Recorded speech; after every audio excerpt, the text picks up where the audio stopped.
Hi, grade 8. Today we're going to learn about ratios. A ratio is a way to compare two or more numbers. And how we do that is we indicate that in three different ways. So let's say that you're making juice and the ratio is 1 cup of concentrate to 3 cups water. This would be a ratio. Now we can represent this in three ways. So the first way would be 1, 2, 3. So using words. The next way would be to use a colon. This is a way that you see a lot. And then the last way, which is actually the most common way, is to use the fraction bar. So it would be 1 to 3. So it looks like a fraction. So that's what a ratio is. This is how you're going to see it. Now, some other things that you need to know is we use the word term, and that indicates how many things we are comparing. Usually we're going to do 2, but sometimes we do 3 or more. So these would be a 2-term ratio. Okay, so just let's look at a couple other things. So again, I will give you an example. So let's say 2 to 3, 2, 2, 3, and then 2 over 3. So these are the three different ways. So it's important to note the first term is always going to be the first thing written. And when we convert it over to a fraction, it goes to the numerator. So the first term will always be the numerator. The second term will be the denominator. So that's important to know.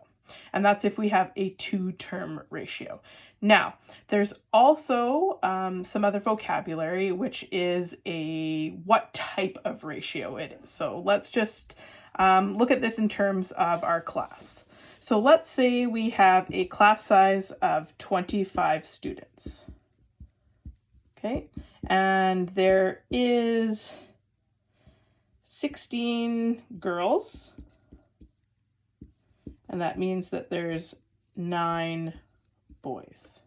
Okay, and this could also include, let's say, 2 teachers. We can make a whole bunch of different ratios from that. So let's say we want the ratio of girls to boys. So we could write that as girls to boys. We could write it as girls to boys, or again, first term is the top, second term is the bottom. Okay, so this is a part-to-part ratio. The reason why this is a part-to-part ratio is because the total amount is not included. That would be the whole. So this is a part of the class and a part of the class. So that means what we can also do is a part to whole. So in that case, if we were thinking about the whole class would be students and teachers. So if we did part to whole, we could do, let's say, the girls to the total number. So girls, 16, to the total number, 25 plus 2 is 27. Again, we can write this in 3 different ways. And we always put the first term on top. So again, that is part to whole. So those are 2 different types. It doesn't really matter what type you use. Those are just the 2 types that you can use. Now, another thing that we use in ratios is the idea of equivalent ratios. So I'll just erase that. And so equivalent ratios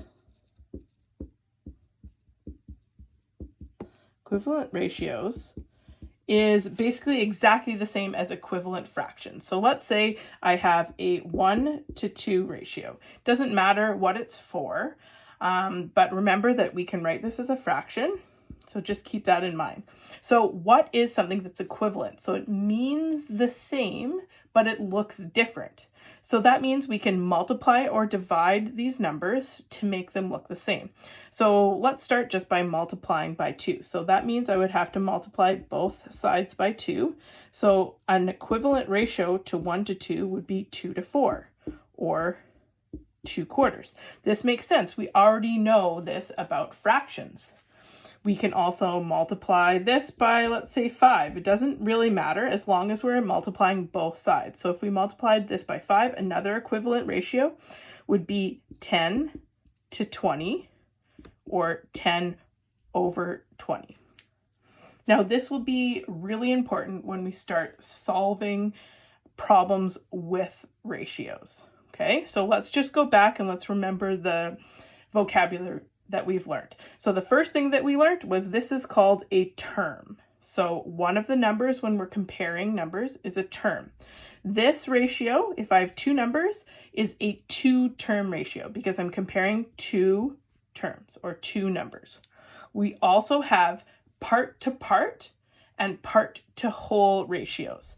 So a part-to-part would be like our class where we had boys to girls, and a part-to-whole would be girls to all of the people in the class.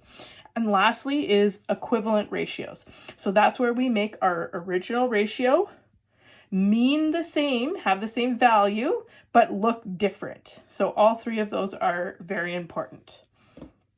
Now, the last vocabulary that we need to know, that would be the idea of a pure ratio. And this is when we are comparing two numbers that have the same units. So let's say I was comparing 3 feet to, I don't know, let's say 48 inches. Okay, so this is not a pure ratio because I have feet and I have inches. In order for me to convert it to a pure ratio where I only write down the numbers, I would have to convert one to the other. So I know that there are 12 inches in 1 foot. So what I can do is I can actually convert this number to inches. So if there's 12 inches in 1 foot, that means that I would do 12 times 3 to get to the answer of how many inches are in 3 feet. So 12 times 3 is 36. So that means my new ratio, my pure ratio, would be 36 to 48. So those are some big numbers. So now this is where we can employ the equivalent ratios. So I'll just erase just to make sure that I have enough room. So if I have my 36 inches to 48 inches ratio, I can find an equivalent ratio that's lower. So in other words, I can simplify this ratio.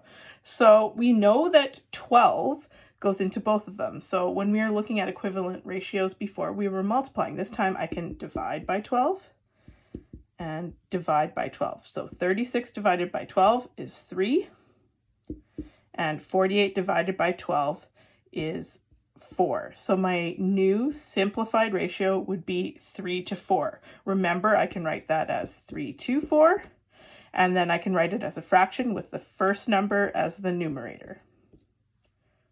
So again, that's a pure ratio. Pure ratios are when the units are the same.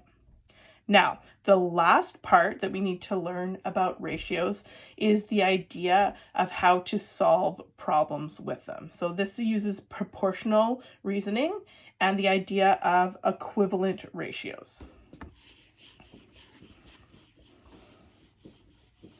So let's say I have two ratios and I want to compare them and figure out how they relate. So one way that we can compare ratios is using equivalent fractions. So here's an example. Let's say someone makes their coffee with 2 scoops of coffee to 5 cups of water. Okay, let's call this person Erica. Now another person uses 3 scoops to 7 cups of water. Let's call this person Jim. Which one is stronger? So which one uses the most scoops? Now we see here that we can't really compare these because these are two different numbers. So we can use equivalent ratios to compare them. So basically what we need to do is kind of like common denominators. We need to make sure that this number right here is the same so that we can compare them. So you'll note that looking at these two numbers is I can find a common denominator or a common amount of cups of water, and that number would be 35, so like 5 times 7. So in order for me to make an equivalent ratio, that means I have to multiply both sides of the ratio by 7. So that means it would be 14 to 35. So 14 scoops of coffee to 35 cups of water. In this case, I would need to multiply by 5. So 3 to 7. Multiply both sides by 5. Whatever you do to one side, you have to do to the other. And then I'd see that it's 15 scoops to 35 cups of water. So if I were to comparing them, this one is stronger because it uses more cups. Now, we can't just assume that by looking at 2 to 3, because again, we need to make sure that we're comparing apples to apples and not apples to oranges. Let's try another example.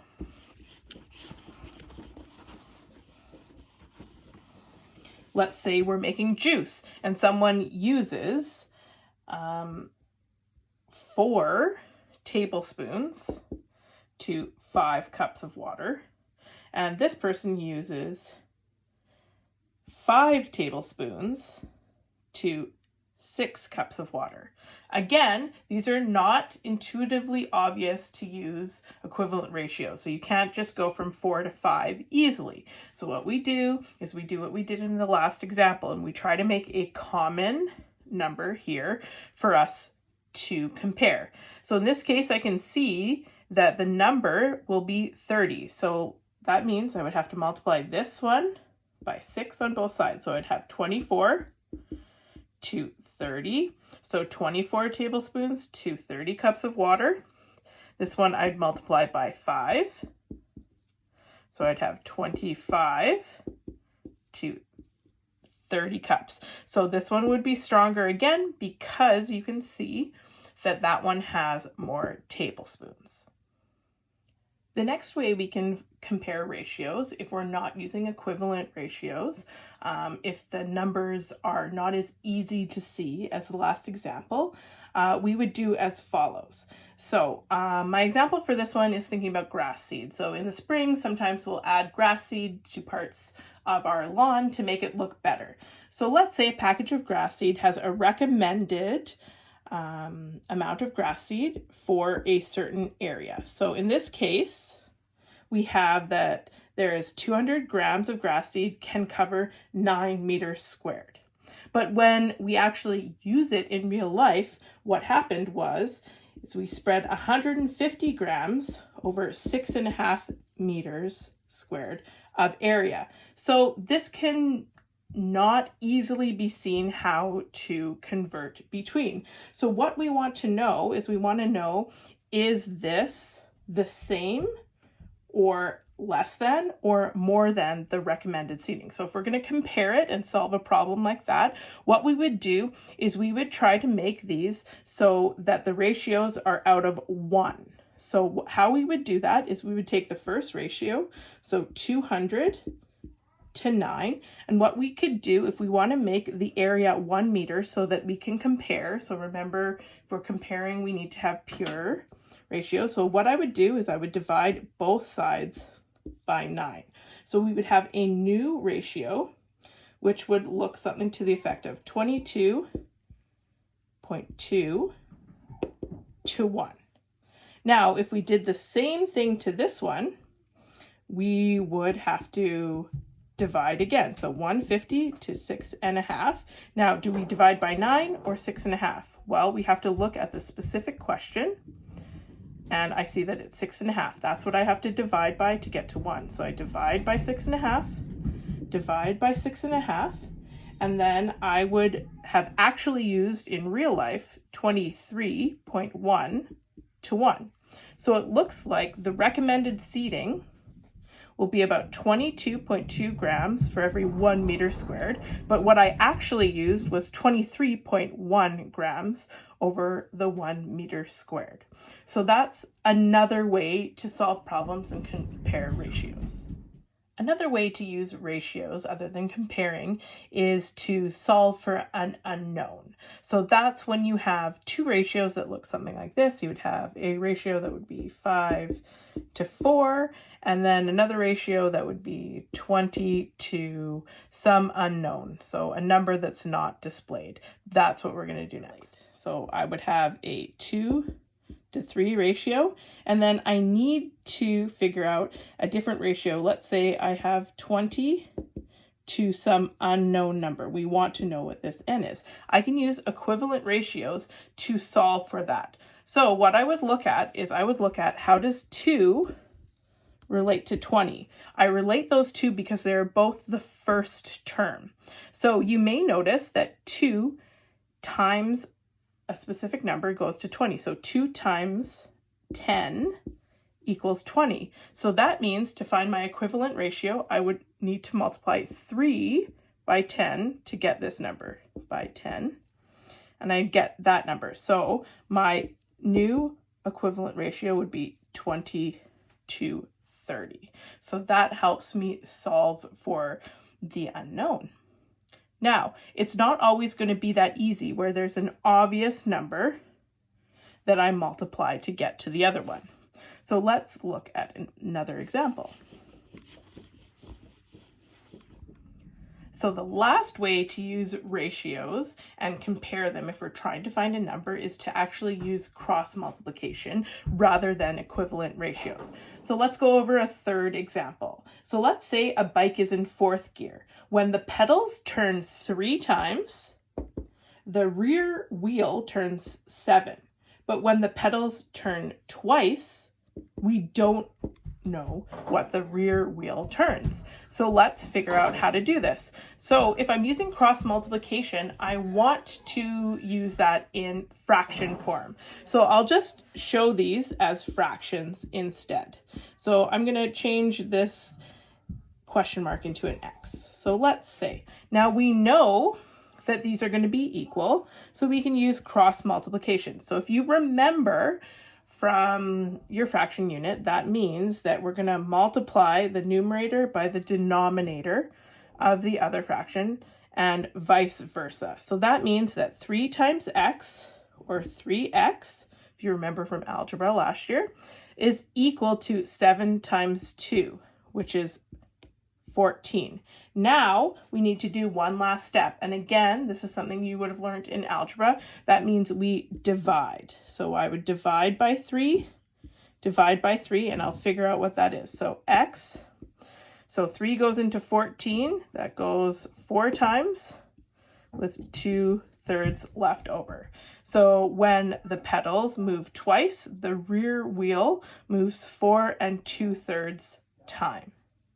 So let's try another example that looks like this. This time I'll just use numbers. So let's say I have a 5 to 7 ratio, or 5/7, and I want to know what the equivalent ratio is over here. So x to 9. So what I would do is I would set them as equal, then I'd use cross multiplication. So cross. So this times 5 times 9 is 45, and that equals these 7 times x. So I always write the number first and then the variable second, or the number that we want to know second. And what I do, then I divide it by whatever that number is. So I divide. So x would have to be, how many times does 7 go into 45? Well, it goes in 6 times with 3 left over. So I know that this number would be 6 3/7.